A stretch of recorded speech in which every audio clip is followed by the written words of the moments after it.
நம்மளுக்கு இருக்கிற படிப்புக்கு. அப்ப என்ன பண்றோம் நம்ம? அதெல்லாம் தான் நம்ம மெயினா பார்த்துட்டு இருக்கோம். கரெக்டா? நம்மளுடைய எஜமானர்களை தான் என்ன பண்ணிட்டு இருக்கிறோம் நம்ம மெயினா நினைச்சிட்டு இருக்கோம். அதுதான் அந்த சங்கீதத்துல சொல்லியிருக்கிற ஒரு வசனம். பிரபுக்களையும் ரட்சிக்க திராணி இல்லாத மனபுதிரனையும் நம்பாதேயுங்கள், அவனுடைய ஆவி பிரியும், அவன் தன் மண்ணுக்கு திரும்புவான், அந்நாளிலே அவன் யோசனைகள் அழித்து போகும். அப்ப நீங்க இப்ப பார்த்து பார்த்து செஞ்சு கொண்டிருக்கிற ஆட்கள், வேலை செய்கிற ஆள்லாம் ஒரு நாள் என்ன பண்ண போறான்? அழித்து போறான். நம்ம ஒவ்வொரு நம்மளுக்கு என்ன சொல்றது, பிரபுக்கள் அப்படின்றத விட உறவுகளும் பார்த்தீங்கன்னா நம்ம பிள்ளைங்க என்னன்னே தெரியாது. நம்மளோட லைஃப் வந்து இங்க வந்து எப்படின்னா நிரந்தரமானது கிடையாது. ஆமே. இப்ப நம்ம என்ன சொல்றோம், சின்னதுல அந்த பிள்ளைங்களுக்கு பார்த்து பார்த்து செய்யும், பெருசானது நம்மள கண்டுக்க போகுதா? சொல்லுங்க பார்க்கலாம். இப்ப இருக்கிற ஃபாஸ்ட் பேஸ்ட் லைஃப்ல எப்படி இருக்கிறாங்க? அவங்கவுங்க ஃபேமிலியை பார்த்துட்டு இருக்காங்களா? கரெக்டா? அந்த காலத்துலயாவது அம்மா அப்பாவெல்லாம் கூட வச்சு பார்த்துப்பாங்க. இப்பெல்லாம் அப்படின்னா தனித்தனியா எல்லாம் பார்த்துக்கிறாங்களா? ஆமே. அப்போ இது வந்து ஒரு நிரந்தரமான வாழ்க்கை கிடையாது. இன்னைக்கு மைண்ட்ல நம்ம எடுத்துக்கோமா? இன்னைக்கு நம்ம இருதயத்துல எடுத்துக்கணும். நம்ம யாருக்காக வாழ்றோம் சொல்லுங்க. இப்பயாவது வாயத்திற்கு சொல்லலாம், தேவனுக்காக நம்ம வாழ்றோம். ஆமே. தேவனுக்காக வாழணும். கர்த்தருக்கு நம்ம வாயில சொல்லதான் நம்மளுக்கு அது மைண்ட்ல பதியும். அப்பனா நம்ம யாருமே எப்படின்னா தேவனை பிரதானமா நினைக்கிறதே கிடையாது. கரெக்டாக? ஆமைனா இல்லையா? இப்ப பிரதானமா தேவனை நினைச்சா நம்ம என்ன பண்ணுவோம்? இப்ப நான் ஒரு கொஸ்டின், சிம்பிள் கொஸ்டின் தான் கேட்டேன். யாருக்காக வாழ்றேன்? எனக்காக வாழ்றேன், பிள்ளைங்களுக்காக வாழ்றேன் அப்படின்னு எல்லாரும் ஒரு பதில் சொன்னீங்க. கர்த்தருக்காக வாழ்கிறது தான் வாழ்க்கை. ஆமை. மற்றபடி நம்ம மற்றதுக்காக வாழ்கிறது வாழ்க்கை அல்ல. தேவனை முதலாவது பிரதானமாய் பார்க்கும் பொழுது, தேவனை முதன்மையாய் நம்முடைய வாழ்க்கையில வைக்கும் பொழுது மாத்திரம், இது ஒரு சிம்பிளான ஒரு விஷயம், கடவுளை ஃபர்ஸ்ட் வைக்கணும்ன்றது. அதை நாம ஏன் வைக்க மாட்டோம்னா, இந்த மாதிரி பிரபுக்களை நம்புகிறதுனாலும் உலக பிரகாரமான காரியங்களை நம்புகிறதுனால மாத்திரம்தான் என்ன நினைக்கிறோம், நம்ம இவர்கள் நமக்கு கண்ணுக்கு தெரிந்த இவர்களால மாத்திரம்தான் நம்முடைய வாழ்க்கை செல்ல முடியும். ஆனால் முதன்மையா இருக்கிற ஒரே ஒருத்தர் நம்முடைய காட், ஆம்னிபோட்டன்ட் காட். ஏன் ஃபர்ஸ்ட் உங்களுக்கு ஆம்னிபோட்டன்ட் சொன்னா, அவர் சகலவற்றையும் ஆள்கிற வல்லமை உள்ளவர். இந்த பிரபஞ்சத்தை ஆள்கிற வல்லமை உள்ளவர் யாருன்னா அவர் ஒருவர் மாத்திரமே, மற்றபடி வேற யாருமே கிடையவே கிடையாது. இப்போ நம்ம இருக்கிற ஸ்டைல், இப்போ வேலை பார்க்குற இடத்துல ஒரு சிஇஓ, ஒரு பெரிய மேனேஜிங் டைரக்டர், இவங்களுக்கு அடியில் நம்ம இருக்கும் பொழுது அவர்கள் பெருசா தெரியலாம். அவர்களை காட்டிலும் பெரியவர் யார்? நம்முடைய கர்த்தராகிய இயேசு கிறிஸ்து. நம்முடைய கர்த்தராகிய ஆண்டவர் மாத்திரமே யாருன்னா பெரியவர். அதனால எதற்காகவும் நம்முடைய கர்த்தரை, நம்முடைய ஆண்டவரை நாம என்ன பண்ணக்கூடாதுன்னா ஏமாளியா நினைக்கவே கூடாது. நான் சொன்ன பார்த்தீங்களா, எதுக்கு நம்ம மன்னிக்கிறவர், இரக்கம் உள்ளவர், கிருபை உள்ளவர், நீடிய சாந்தம் உள்ளவர், பொறுமை உள்ளவர் சொல்றோம். நம்ம சொல்லிட்டு என்ன பண்றோம், அவரை நம்ம அப்படியே அமைத்தி வச்சு இவர் எதுவும் கண்டுக்க மாட்டாருன்னு இல்லை, எல்லாவற்றையும் அக்கௌண்ட்ல எழுதி வச்சுக்கொண்டே இருக்கிறார். ஆமே. எல்லாவற்றையும் இப்ப பாத்தீங்கன்னா, இப்போ நோயிலனுக்கு எழுதுறாருன்னா, சரி நோயிலன் பட்டா எழுத போறாரு கிடையாது, ஆஷாவுக்கும் பக்கத்திலேயே எழுதிட்டு இருக்கிறாரு. புரியுதா உங்களுக்கு? நல்லா சொல்றேன். ஒருத்தருக்கும் ஒரு ஆம்னிபோட்டன்ட்னா அதுதான். ஒருத்தர்கிட்ட இருந்து எல்லார்கிட்டையும், ஜென்சில இருந்து குட்டி குழந்தையில இருந்து, God is seeing each and everyone. எல்லாருக்கும் அவர் தான் தாயின் கருவில் உருவாவதற்கு முன்னே பெயர் சொல்லி அழைத்த தேவன். அப்ப நம்ம அவருக்காக வாழாம நம்ம யாருக்காக வாழ்ந்து கொண்டிருக்கிறோம்? அந்த ஒரு கொஸ்டின் மார்க் நம்ம இருதயத்தில் எப்பொழுதும். நாம தேவனுக்காக வாழ்கிறோமா? காலையில நாம் முதலாவது எழுந்திருக்கும் பொழுது நாம தேவனுக்காக வாழ்றோமா? அதுதான் நம்ம முதலாவது யோசிக்கணும். நம்ம கர்த்தருக்காக வாழ்றோமா? இந்த நாளை வந்து நம்மளுக்காக நம்ம என்ன சொல்றோம்? இப்போ வந்து ஒரு பாசிட்டிவ் வைப், இப்பெல்லாம் வந்து ஒரு ஸ்லாங் மாதிரி நிறைய பாசிட்டிவ் பாசிட்டிவ் வைப்னா பாசிட்டிவான மனுஷன் கூட தான் பழகிறோம்.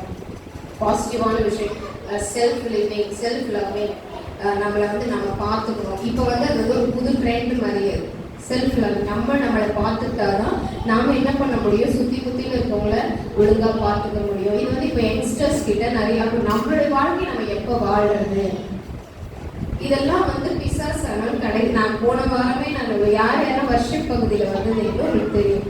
என்னன்னா பிசாசான கடைசியாக மூச்சுக்கிற சில ஸ்டைலான விஷயங்கள் இதுதான்.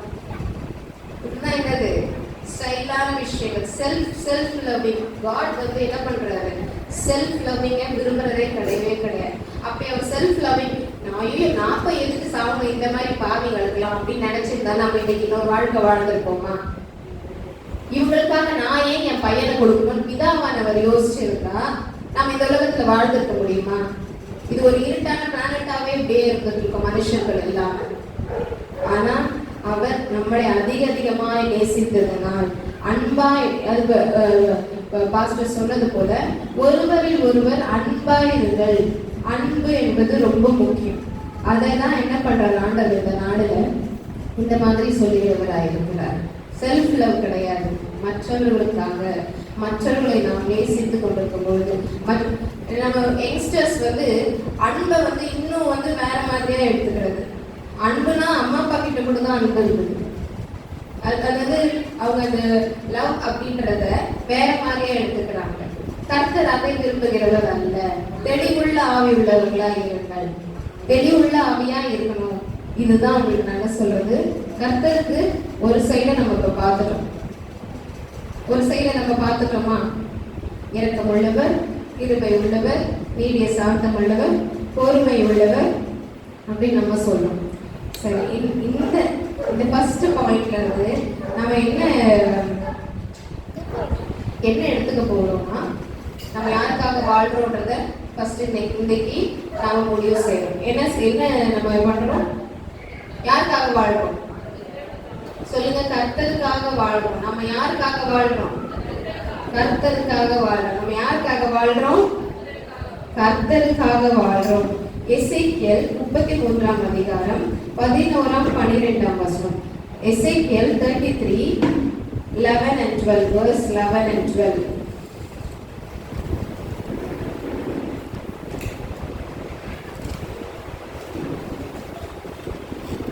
கர்த்தராகிய ஆண்டவர் உரைக்கிறது என்னவென்றால்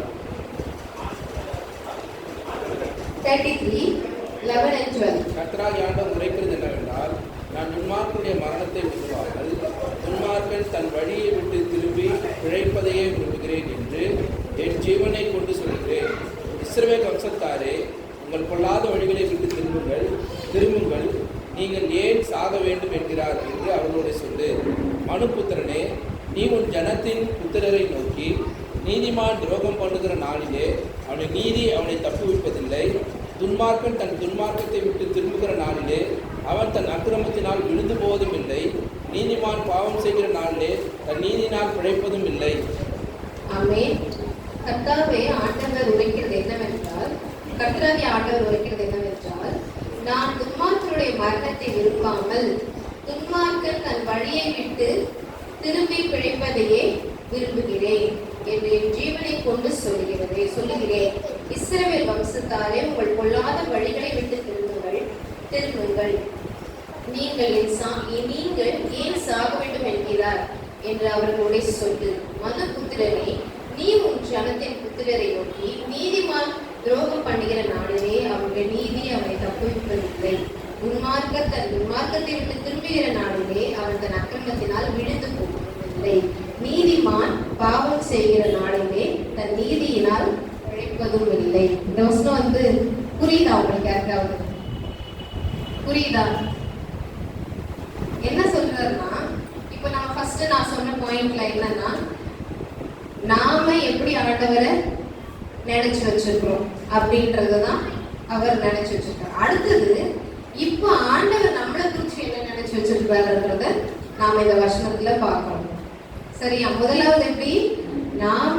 முதலாவது நாம் ஆண்டவர் எப்படி நினைச்சு வச்சிருக்கிறோம். அடுத்தது அவர் எப்படி நினைத்து வைத்திருக்கிறாருன்றது, நம்மளை குறிச்சு அவர் எப்படி நினைத்து வைத்திருக்கிறாருன்றது இந்த வசனத்தை பார்க்கிறோம். புரியுதா நான் பேசுறது உங்களுக்கு? பிரசங்கத்தை கவனிக்கிறீங்களா? இந்த வசனத்துல பாத்தீங்கன்னா நாம என்ன நினைக்கிறோம்? ஒரு கிறிஸ்தவர்களா இருக்கிறவங்க பாவம் செஞ்சா இவங்களுக்கு ஆண்டவர் பார்த்துப்பார், பழி வாங்கிடுவார் அப்படின்னு நினைக்கிறோமா?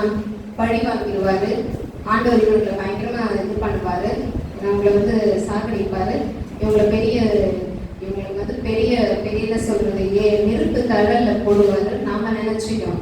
ஆனா ஆண்டவர் என்ன சொல்றாரு பாருங்க, நாம் இன்னொன்னு என்ன நினைக்க கூடாது, அவன் நல்லாவே இருக்கக்கூடாது, அவன் வந்து எப்படியாவது சீக்கிரமா செத்துடும். சாவை பத்தி நாம என்ன பண்ணக்கூடாது. ஒரு மனுஷனே ஆண்டவர் உருவாக்குனாருன்னா, அம்மாங்கெல்லாம் சொல்லுவாங்க, ஒரு பழைய அப்பெல்லாம் டயலாக் வச்சு செத்து தொலைத்தாப்பாரு பண்ற வேலைக்கெல்லாம்.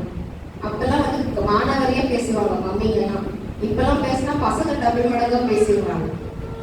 அப்பெல்லாம் ஒரு டைலாக் சாதா பாரு, ஏதாவது என் உயிரை வாங்க சொல்றாங்களா, அப்பெல்லாம் சொன்னாங்க. இப்பெல்லாம் சொல்ல முடியாது, அம்மாவே போட்டு தள்ளிடுவாங்க. இப்பெல்லாம் அப்படி இருக்கிறாங்க. ஆண்டவர் சொல்றாரு பாருங்க, அவர் வந்து யாரையும் சாவணும்லாம் விரும்புறதே கிடையாது. யாரும் மறிக்கணும் அப்படின்றதெல்லாம் அவருடைய விருப்பமே கிடையாது. ஆமே. உங்களுக்கு ஏதாவது பிரச்சனை ஒரு மனுஷனால வருதுன்னா, நீங்க அந்த மனுஷன் மறிக்கணும், அந்த மனுஷன் இல்லாம போகணும் நம்ம என்ன பண்ணவே கூடாது, நினைக்கவே. அப்ப நீங்க வந்து நாம என்னன்னா தேவனுடைய இதற்கு அப்போசிட்டா நம்ம பிஹேவ் பண்றோம். தேவனுடைய காரியத்துக்கு தேவனுடைய பிள்ளைகளா இல்லாமல் நம்ம என்ன பண்றோம், அவரை எதிர்த்து நடக்கிறோம். அவர் சொல்றாரு பாருங்க, அந்த 2 வசனத்துல நீங்க உட்கார்ந்து வீட்டுல உட்கார்ந்து நிதானமா வாசித்தா தெரியும். நான் வந்து இவங்க சாகணும்னு நாங்க நினைக்கவே இல்லை, மனம் திரும்புங்கள். அப்போ உங்களுக்கு யாரெல்லாம் எதிர்பார்க்கிறாங்களோ, யாரெல்லாம் உங்களுக்கு ரொம்ப கடினமா இந்த உலகத்தின் வாழ்க்கையை மாற்றுறாங்களோ, நம்ம என்ன பண்ணணும், அவர்களை மனம் திரும்ப சொல்லி நாம் செபிக்க வேண்டும். ஆமே. மனம் திரும்புங்கள். நம்ம என்ன பண்ணணும், மனம் திரும்ப. தயவு செஞ்சு ஆண்டவரே இவங்க மனம் திரும்புங்க, இவங்க இவ்வளவு அப்போசிட்டா பண்றாங்க. தேவனுடைய அன்பை ருசித்தவர்கள் இப்படிதான் செபிப்பாங்க. ஆமே. தேவனுடைய அன்பை ருசித்தவர்கள் என்ன பண்ணுவாங்க, இதை மாதிரி தான் செபிப்பாங்க. அதை விட்டுட்டு இவங்க அழிந்து போகணும், இவங்க வாயை கட்டினேன், உங்க கையை கட்டினேன் அப்படின்ற தேவனுக்கு பிரியமே இல்லை. நீங்க யாரதான் கட்டணும், பிசாசானவன் தான் கட்டணும். தவிர அந்த மனுஷனை என்ன பண்ணக்கூடாது, அவனை எப்படியாவது தேவனுக்குள்ள கொண்டு வரணும்ன்றதுதான் இருக்கணும். என்ன இருக்கணும், நம்ம மனதுல எப்பொழுதுமே இருக்கணும். ஆமே. ஆமே. கிறிஸ்தவர்கள் நிறைய பேர் நான் பார்த்திருக்கிறேன், அந்த மாதிரி எல்லாம் ஒருத்தவங்க இருக்கக்கூடாது, ஒருத்தங்க அழிஞ்சிடணும்லாம் சொல்றேன். ஏன்னா அவங்களுக்கு இந்த உலகத்தின் வாழ்க்கையில ஒரு பீஸ்ஃபுல்னஸ் வேணுன்றதுக்காக தேவன் படைத்த படைப்பையே என்ன பண்றாங்க, அழிஞ்சிடணும்லாம் ப்ரேயர் பண்றாங்க. நம்ம அப்படி இருக்கணுமா? இன்றைக்கு நாம முடிவெடுக்கு. ஏன் நம்ம இன்னைக்கு நீங்க இதெல்லாம் தெரியாம நிறைய நாள் இருந்திருப்போம். நம்ம என்ன பண்ணணும், இவங்களுக்காக நான் ஜெபிச்சேன். என்ன ஜெபிக்கணும், மனம் திரும்பணும். ஆண்டவரே இவர்கள் மனம் திரும்பணும், ஆண்டவரே இவர்களுக்குள்ள கிரியை செய்கிற இந்த ஆவிகளை எல்லாம் மாற்றி போடுங்க. ஆமே. நம்ம அப்படிதான் ஜெபிக்கணும். தவிர இவன் இல்லாம காலியா இருக்கணும். ஆண்டவரே இவனை தொடுங்க, இவனை எப்படியாவது இந்த இடத்துல காலி பண்ணிடுங்க. நோ, நம்ம என்ன ஜெபிக்கணும், ஆண்டவரே எப்படியாவது இவர்களை கொடுங்க, இவர்களை ரட்சிங்க, புறஜாத்தியா இருந்தால் ரட்சிங்க, கர்த்தருக்குள்ள இருக்கிற பிள்ளையா இருந்தா மனம் திரும்ப வைங்க. அவங்க செய்யறது என்னன்னு அவங்களுக்கு தெரியாம இருக்கிறாங்க அப்படின்னு தான் என்ன பண்ணணும், நம்ம உண்மையான கிறிஸ்தவர்களா நாம ஜெபிக்கிறவர்களா. அதுல அடுத்த வசனம் சொல்லுது, அவர் என்ன பண்றாரு, எவ்வளவோ நல்லவங்களா கிறிஸ்தவர்கள் இருந்தாலும் ஒரு நாள் ஒரு பாவம் செய்யறதுனால அவன் என்ன ஆயிடுறான், நீதிமான்ல அவன் பாவி ஆயிடுறான். ஆனா என்னது, அவன் சில நாள் செஞ்ச நன்மையை பார்த்துட்டு அவன் செஞ்ச ஒரு பாவத்தை எண்ணாம இல்லாமலாம் இருக்கலாம் ஆண்டவர். அந்த வசனத்துல என்ன சொல்றாரு, இந்த மாதிரி நான் இவ்வளோ நல்லது செஞ்சிருக்கேன், நான் இவ்வளோ, ஆனா ஒரு சின்ன பாவமான பாவி தான், நீதிமான் கிடையாது. ஒரு பாவி எவ்வளவு பாவங்கள் செஞ்சாலும் அவன் ஒரு நன்மையை செஞ்சுட்டான்னா அவன் நீதிமான். அதுதான் கர்த்தர் அந்த இடத்துல சொல்லுகிறார். அப்போ நம்மளுக்கு எந்த விதமான தகுதியும் கிடையாது ஒருத்தரை நீதிமான் ஒருத்தரை துன்மார்க்கர் என்று நியாயம் தீர்ப்பதற்கு நம்மளால முடியவே முடியாது.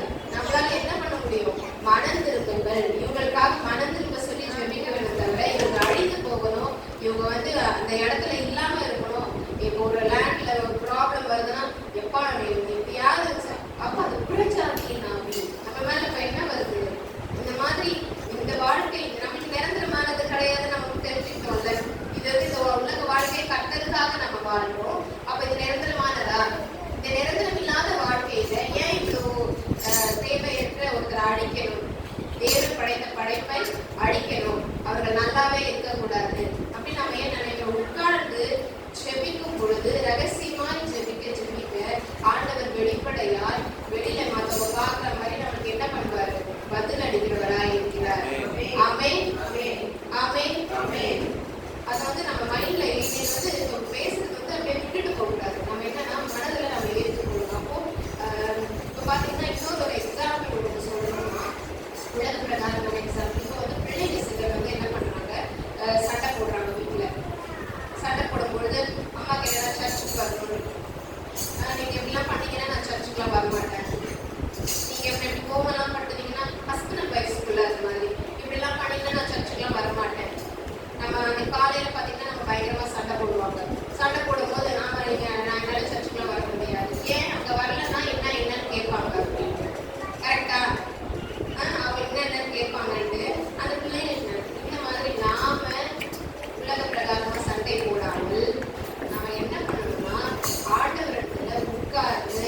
இருக்கிறவராய் இருக்கிறார்.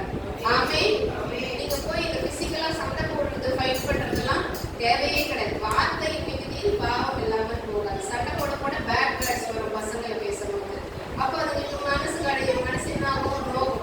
இதெல்லாம் ஆண்ட விரும்புற காரியமே கிடையவே கிடையாது. அப்போ நம்ம எவ்வளவு பேட் வேர்ட்ஸ்ல ஆண்டதுக்கு தெரியாம நம்ம இப்படிப்பட்ட பயங்கரமான பாவங்களை அவர் இழந்திருக்கிறாரு. நம்மளுக்காக உயிரை கொடுத்து மறுபடியும் எழுச்சிட்டு எல்லாமே நம்ம என்ன கிறிஸ்தவர்களா இருக்கும் பொழுது நம்ம கிறிஸ்துவை உடையவர்களா இருக்கணும். ஆமென். ஆமென். கிறிஸ்துவ நம்ம உடையவர்களா இருக்கும் பொழுது இந்த மாதிரி நாம போய் சண்டை போட்டுட்டு இருக்க மாட்டோம். எந்த காரியத்துக்கு பதில் வேணுமோ நம்ம உட்கார்ந்து க்ஷமிக்கும் பொழுது அது ஆண்டவர் நடத்துகிறவரா இருக்கிறார். ஆமென். அப்ப நம்ம யாருக்காக வாழ்றோமோ அது அப்பப்போ நம்மளுக்கு ஞாபகம் வரும். நம்ம இப்படிதான் இருக்கணும். கிறிஸ்தவர்கள் எப்படி இருக்கணும்? மற்றவங்க மாதிரி சண்டை போட்டுட்டு இருக்கிறது கிறிஸ்தவமா?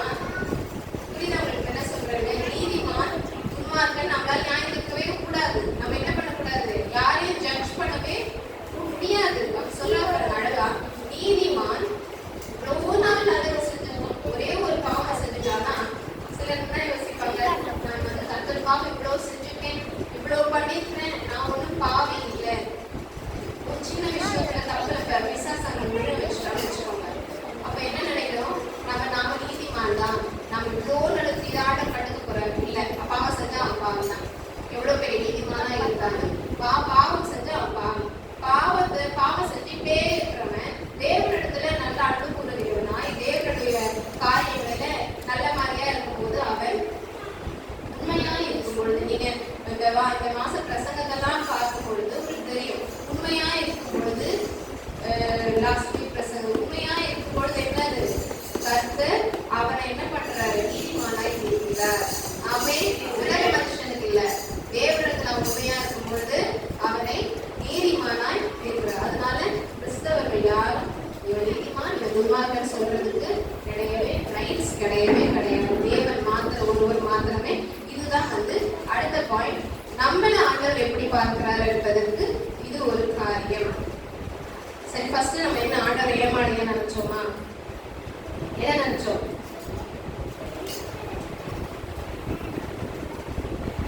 இரக்கம் உள்ளவர், கிருபை உள்ளவர். எசேக்கியேல் 22ஆம் அதிகாரம் 13ஆம் வசனம் வாசிங்க.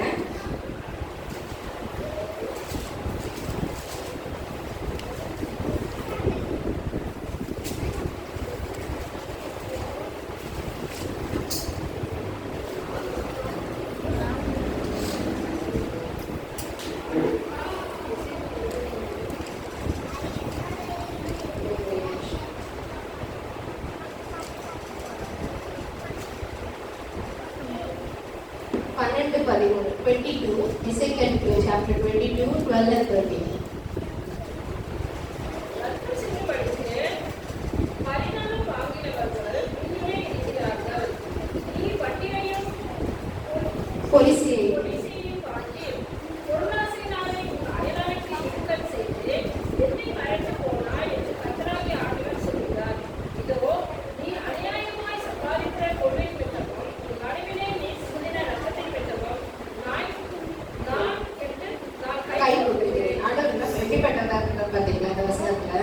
இதோ நீ அநியாயமாய் சம்பாதித்த பொருள், நீங்க வந்து பண்ற பாவத்தெல்லாம் பார்த்து சில டைம்ல ஆண்டவர் என்ன பண்றாரு பாருங்க. இதோ நீ அநியாயமாய் சம்பாதித்த பொருள் நிமித்தமும் உன் நடுவில் நீ சிந்தின ரத்தத்தின் நிமித்தமும் நான் கை கொட்டுகிறேன். அப்ப என்ன பண்றாரு? மன்னிக்கிறதுக்கு முன்னாடி அவருக்கும் என்ன இருக்குது, நம்ம பண்ற காரியம் இல்ல கடுப்பாகிறதுன்னு சொல்லுவாங்க தெரியுமா, இரிட்டேஷன். நம்ம பண்ற பாவம், நான் இவ்வளோ சொல்றேன், இவ்வளோ பண்றேன், நான் இவ்வளோ இதெல்லாம் சொல்றேன், மாறவே மாட்டேங்குதே அப்படின்னும் போது சில டைம்ல ஆண்டவரும் என்ன பண்றாரு, நம்ம கைவிட்டு கை கொட்டுகிறவரா இருக்கிறார். ஆமென். இந்த ஆண்டவருடைய இன்னொரு பேஸ். அப்ப நாம என்ன பண்ணணும்? அவருக்கு கோபம் வருது, கோபம் உள்ளவர். ஆண்டவர் பாவமே செய்யல, கோபம் வருகிறார். அவர் வந்து சர்ச்சை வந்து என்ன பண்ணாங்க, அவங்க அந்த ட்ரேடிங் சென்டர் மாதிரி வச்சதுனால ஆண்டவர் கோபமாய் அடிச்சாரா, எல்லாரும் அடிச்சு பொறுத்துனாரா? So God gets anger every time we sin. நம்ம பாவம் செய்யும் பொழுது ஆண்டவருக்கு கோபம் வருது. ஞாபகம் வச்சுக்கோங்க. எல்லாத்தையும் பாக்குறாரு. ஆம்பி போட்டு காட்டு சொன்னல ஃபர்ஸ்ட். எல்லா இடத்துலயும் இருக்கிறாரு. அவருக்கு பாவம் செய்யும் போதும் கூட தான் இருக்கிறாரு. ஊரை ஓடிலாம் போல அந்த இடத்துலதான் நிக்கிறாரு. உங்க மனசுல நினைப்பூட்டுவாரு, நீ பண்ணாத, இது பண்ணினா இப்படி ஆயிடும் அப்படின்னு நினைப்பூட்டுவாரு. ஆனா நம்ம என்ன பண்ணுவோம்? அதெல்லாம் இல்ல, நம்மளுக்கு வேணும்ன்றது, நம்மளுக்காக வாழணும் இந்த உலகத்துல இல்ல, நம்மளுக்காக வாழணும், நம்ம பிள்ளைங்களுக்காக வாழணும். இது செய்யறதுனால ஒன்றும் தப்பே கிடையாது. என்ன பண்ணிடுறோம்? நம்ம பாவம் செய்யறோம். எப்போ ரொம்ப செல்ஃப் லவ், செல்ஃப் ஒர்த் அதிகமாகுதோ அந்த இடத்துல பாவம் அதிகமாகும். மற்றவங்களை குறித்து யோசிச்சு நம்ம பிள்ளைங்களுக்காக தானே பண்றேன், நான் இவங்களுக்காக தானே பண்றேன், இவங்க நல்லதுக்காக தானே பண்றேன் அப்படின்னு சொல்றாங்கல்ல, அதெல்லாம் கிடையவே கிடையாது. ஆண்டவர் சில பாவங்களை எடுத்து உணர்த்துறார் அப்படின்னா அதை ஸ்டாப் பண்ணிடணும். நம்ம தேவனுக்குள்ள பிரதானமாய் தேவனை நினைக்கும் பொழுது மாத்திரம்தான் நாமளுக்கு தேவனுடைய காரியம் பெருசா தெரியும். அவர் பேசுறது அப்பதான் கேட்கும் நம்மளுக்கு, இல்லைன்னா கேட்கவே கேட்காது.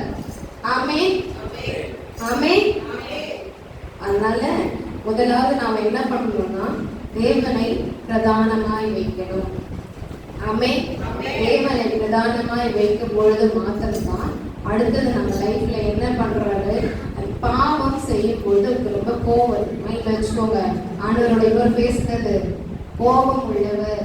கோபப்படும் போது நான் என்ன பாவம் செஞ்சேன், எனக்கு இப்படி வந்துருச்சு, எனக்கு நான் என்ன பண்ணேன் இப்படி வந்துருச்சு அப்படின்னு நம்மளே சொல்லிக்கிறோம்ல. நம்ம பண்ணதுக்கு நம்மளே அனுபவிக்கிறோம் சொல்றோம்ல. ஆண்டவருக்கு ஐயோ என் பிள்ளை கஷ்டப்படுதேன்னு ஒரு சில நாட்களை யோசித்தாலும் தெரிஞ்சே செய்கிற பாவங்களுக்கு ஆண்டவர் கை கொண்டுகிறவராக இருக்கிறார்.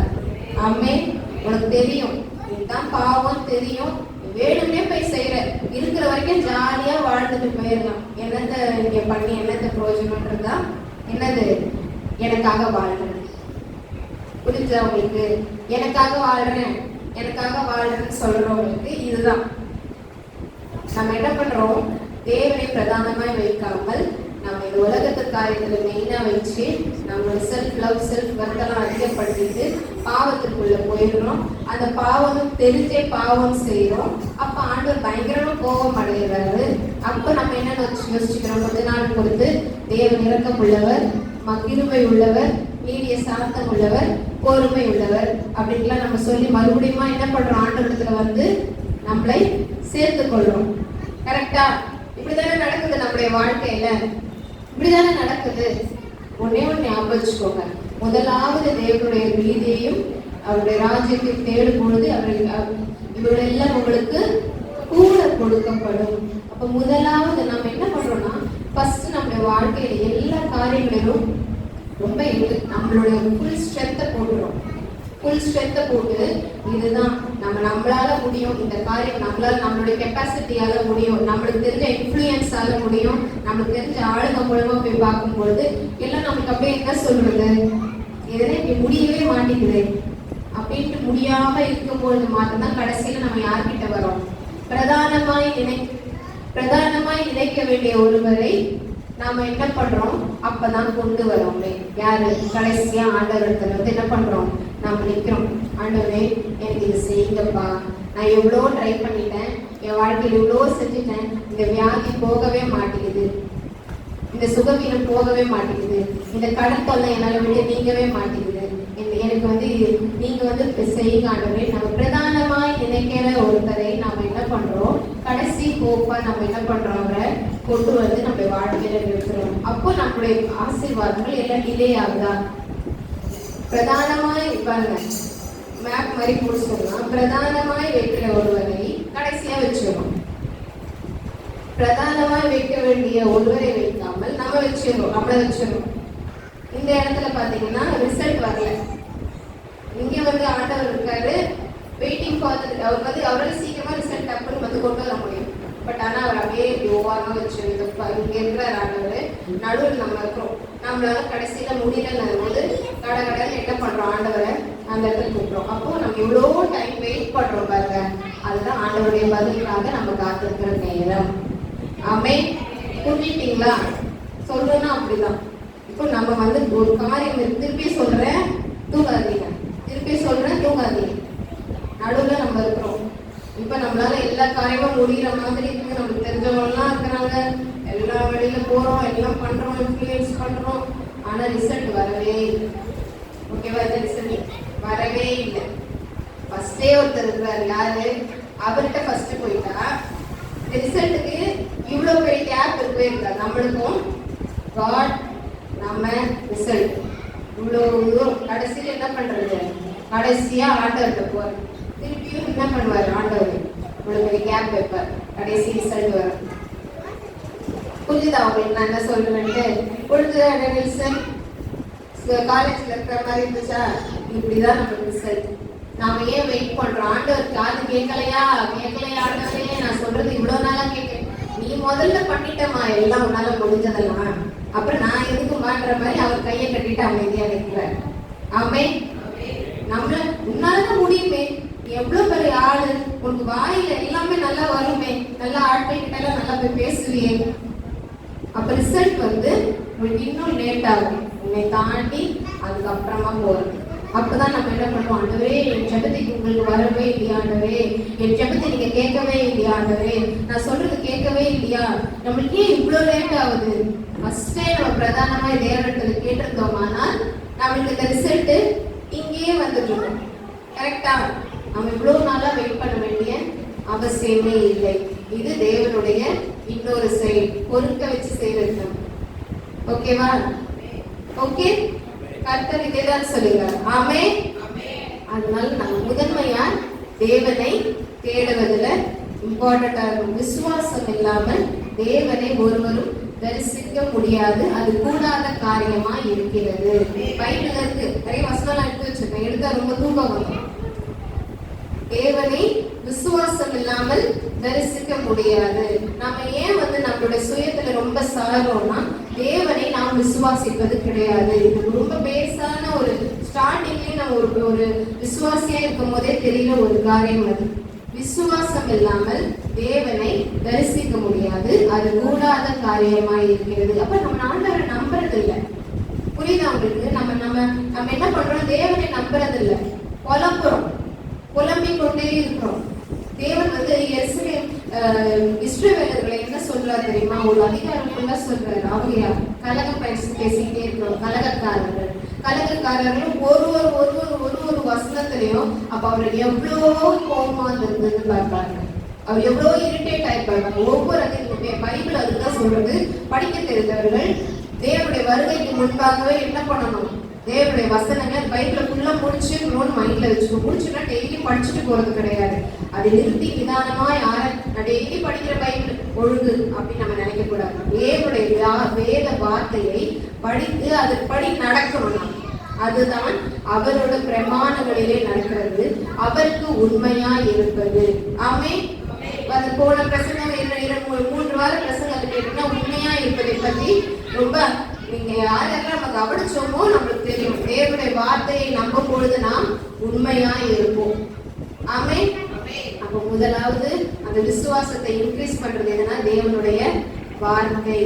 ஒரு வார்த்தையும் தேவனுடைய குணாதிசயங்களை பத்தி முதலாவது நம்ம என்ன பண்ணணும்னா, என்னோட பிரசங்கத்தின் கருப்பொருளை என்னதுன்னா, தேவன் எப்படிப்பட்டவர் என்பதை நாம் முதலாவது அறிந்து கொள்ளணும். ஒரு மனுஷனை புரிஞ்சாதான் நாம அவங்க கூட இருக்க முடியும். கரெக்டா? சொல்லுவாங்க, ஒரு ஹஸ்பண்ட் ஒய்ஃப்குள்ள என்ன சொல்லுவாங்க, புரிஞ்சு கல்யாணம் பண்ணணும், புரிஞ்சுதான் கல்யாணம் பண்ணணும் அப்படின்னு. அந்த புரியுற காலம் தான் அவங்களுக்கு எப்படின்னா, அவங்க வாழ்ற வாழ்க்கை ஃபுல்லா புரிஞ்சுக்கிட்டே இருப்பாங்க. அப்பதான் அவங்க கூட இருக்கவே முடியும். கரெக்டா? அண்டர்ஸ்டாண்டிங் சொல்லுவாங்க தெரியுமா? அந்த மாதிரி முதலாவது தேவனை நாம் புரிந்து கொள்ளுகிறவர்களா இருக்கணும். தேவனை ஆராய்ந்து அறிகிறவர்களாக இருக்கணும். அப்ப அதுக்கு என்ன ஒரே ஒரு காரியம் என்னன்னா, இந்த பைபிள் மாத்திரம் தான். ஆமென். இந்த பைபிள் மாத்திரம். ஒருத்தர் பத்தி ஒரு ஆட்டோபயோகிராஃபி, அவர் இப்படிப்பட்டவர், உங்களை படிச்சவர் பத்தி உங்களுக்கு அறிஞ்சிக்கணும்னு இன்ட்ரெஸ்டே கிடையாதா? இவங்களை பத்தி தெரிஞ்சுக்கணும், அவங்கள பத்தி தெரிஞ்சுக்கணும், இந்த பின்னாடி கதை என்ன தெரியும்னு நம்ம யோசிக்கிறோம்.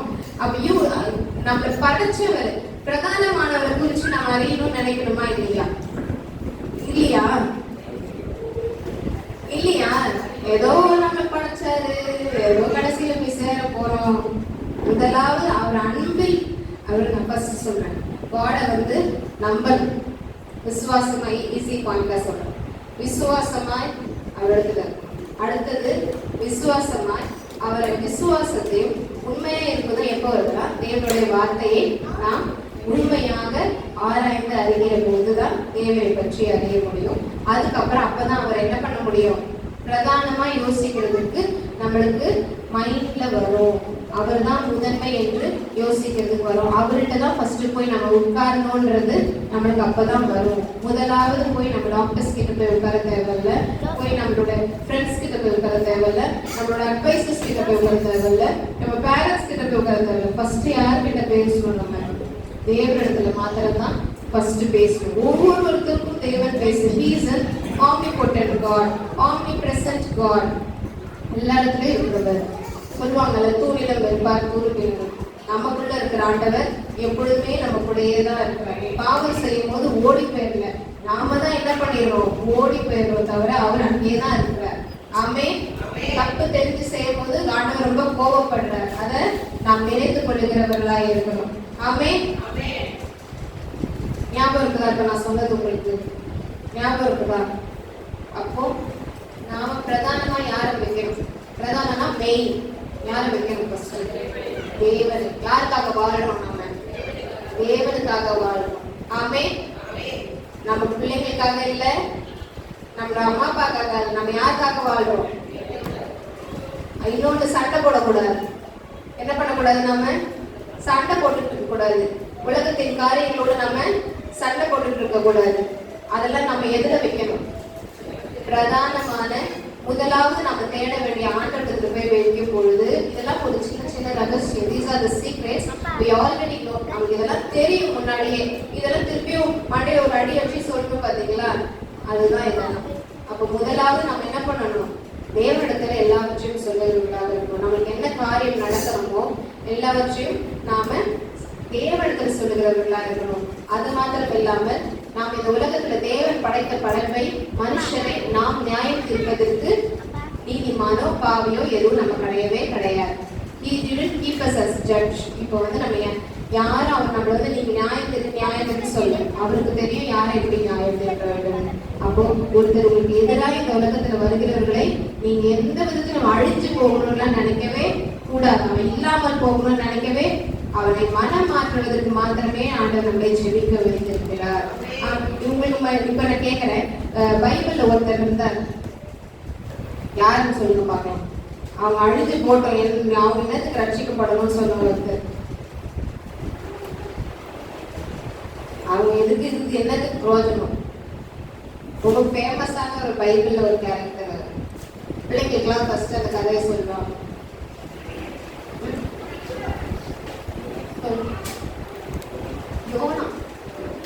யோனா அந்த பிக் ஃபிஷ், யோனா அந்த பெரிய மீன். அவர் அப்படிதான் சொன்னார், ஓடினார். நான் உங்களுக்கு காட்டுறேன். நம்ம முடிஞ்ச நம்ம சர்ச்சில் கூட பார்க்கலாம். என்னன்னா அவர் என்ன பண்ணாரு, எந்த பட்டணத்துக்கு போனவர்? அவர் எங்க போனாரு? தர்ஷீஸுக்கு ஒரு கப்பல்ல ஏறிட்டார். நினிவேக்கு போக விட அங்க போயிட்டாரு. ராங் ரூட் வழியா போயிட்டு திருப்பி டேக் டைவர்ஷன் பண்ணி மீன் வயிற்றுக்குள்ள போயிட்டு திருப்பி என்ன பண்ணிட்டாரு? அதுக்கு முன்னாடி அவர் என்ன பண்ணார் தெரியுமா? அவ்வளோ கோவம். இந்த மனுஷங்கெல்லாம் காப்பாற்றணுமா? இவங்க பண்ற பாவத்துக்கு இவங்க அழிஞ்சே போகட்டும் அப்படின்னு. அப்பதான் சொல்றாரு, உனக்கு இவ்வளோ ஏன் கோவம்? ஆண்டர் கேட்கிறாரு, உனக்கு ஏன் இவ்வளோ கோவம்? நான் படைச்சவன், அத மாதிரிதான் நாமளும் இருக்கிறோம். இவங்களா, இவங்க இந்துஸ், இவங்க இதை பண்ணாங்க, இவங்களெல்லாம் திருத்தவே உட்கார்ந்து செவி. என் பையன் கூட என்ன பண்ணுவோம் தெரியுமா? இவன் வந்து ஆந்திராக்கு போகும்போது ஒரு பாஸ்டர் சொல்லிட்டாரு, சிலையெல்லாம் பார்த்தா சாத்தானி சாத்தானி. எங்க போனாலும் என் பையன் என்ன பண்ணுவோம், சத்தமா சாத்தானி. ஆட்டோல ஒட்டிப்பாங்க, அந்த டிரைவர் இருப்பார், சாத்தானிமா சாத்தானிமா அப்படின்னு சத்தமா கத்துவான் என் பையன். இவங்க ஒட்டி வச்சிருக்காங்க சாத்தானிமா, பக்கத்துலயே நிற்பாங்க யாராவது. அந்த மாதிரி என்ன பண்ணுவான் ஜோசன், அந்த மாதிரி சொல்லிடுவோம். நான் சொன்ன ஒரு நாள் சொன்னேன், நான் பாரு நீ இப்படி வந்து இவங்க இப்படி நீங்க சாத்தானி சாத்தானின்னு சொல்லாத, அவங்களுக்காக ஜெபி. உட்கார்ந்து ஜெபிக்கும் பொழுது ஆண்டவர் என்ன பண்ணுவாரு, அவங்களுக்குலாம் இயேசுவை பத்தி தெரியாது, இயேசுவை பத்தி நிறைய காரியம் தெரியாததுனால நீ என்ன பண்ணக்கூடாது, அப்படி சொன்னா அவங்களுக்குலாம் என்ன ஆயிடும், அவங்களுக்குள்ள இருக்கிற பிசாசு இன்னும் பெருசாயிடும். நீ உட்கார்ந்து ஜெபிக்க அது என்ன ஆகும், அவங்களுக்கு சீக்கிரம் போயிட்டு இயேசுவை பத்தி தெரிஞ்சுப்பாங்க. எங்க வீட்டுல ரொம்ப பயப்படுவாங்க. அவன் என்ன அப்படி கத்துவோம், சாத்தானி எல்லாரும் முன்னாடியே கத்துவான் ரொம்ப ஜோசப். அதனால எனக்கு எப்படின்னா, இதே நான் ஒரு பிள்ளைங்கிட்ட சொல்ற முறை இதுதான். நாமளும் என்ன பண்றோம், குழந்தைகள் போலதான் நம்மளுக்கு அவங்கள ஒரு என்ன சொல்றது, இவங்க சரி கிடையாது, நாம அவங்களோட சேர்ந்து போவது கிடையாது, அவங்களோட அப்படியே என்ன சொல்லுவோம், ஜோதியில் ஐக்கியமா இருக்கு கிடையாது. அவர்களுக்காக நாம ஜெபிக்கணும். ஆமென். அவர்களுக்காக நாம ஜெபிக்கணும். ஓகேவா? அதுதான் முக்கியமான காரியம். நீ கூட ஞாபகம் வச்சுக்கோங்க, சண்டை போடாதீங்க அவங்க கிட்ட. இப்படிப்பட்ட ஆட்கள் இருந்தா சண்டை போட வேண்டாம். நாம யாரா இருந்தாலும் சண்டை போடாதீங்க. ரகசியமா தேவனிடத்துல பேசுங்க.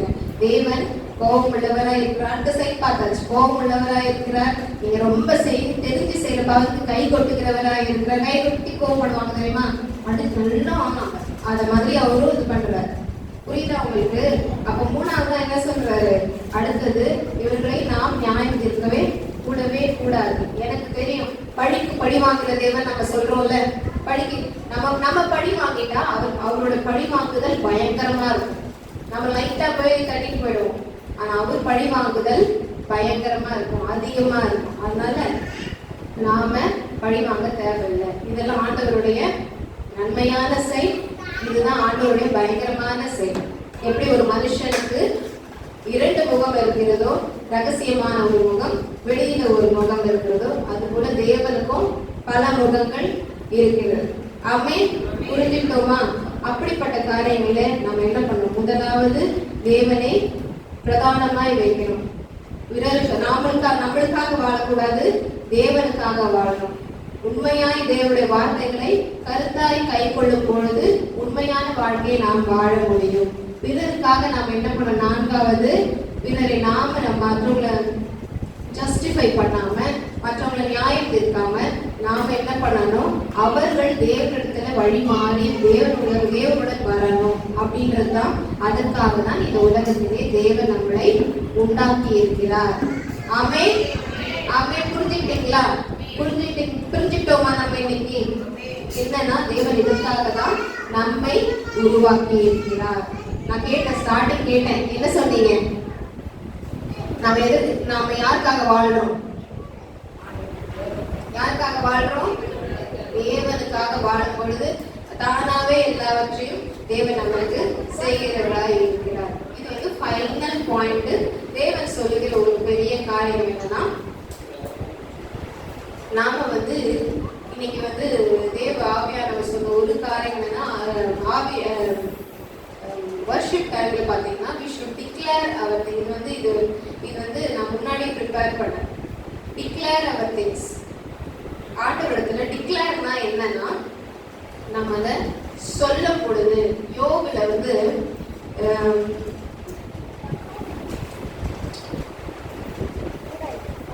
யோபு 22:28 வாசிங்க.